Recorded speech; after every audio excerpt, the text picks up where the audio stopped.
Earlier this week, I was talking about structuring things for your message, making sure that we're not just being goal-oriented or authentic or telling a story, but actually structuring things. And I want to take that one step further and make it a little bit more clear. The only things that we can really do with communication, other than absolutely everything, is affect people's knowledge, behavior, and attitudes.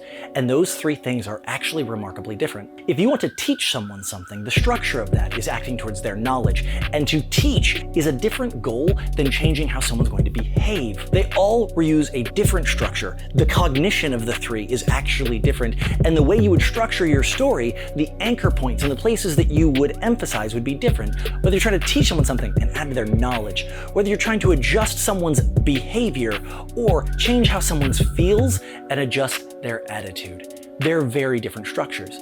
Anytime you say something, ask yourself something. Am I trying to teach someone something? Do I want them to do something, or do I want them to feel different?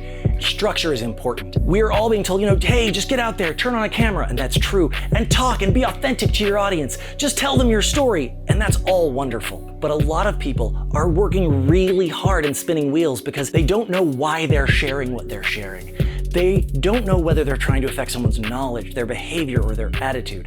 It's an interesting dichotomy. The marketing of the highest ticket price items isn't aimed at selling you. Very few car commercials are trying to sell you a car. Most of them are aimed at knowledge and attitude, not behavior. It's aimed at teaching you and changing the way you feel about it. Structure matters. Let's talk. Do you need to be changing people's knowledge, their behavior, or their attitudes? You can Google the knowledge, behavior, attitude model, the KAB or KBA model. It's all been laid out by people way smarter than me. Let's talk in the comments below.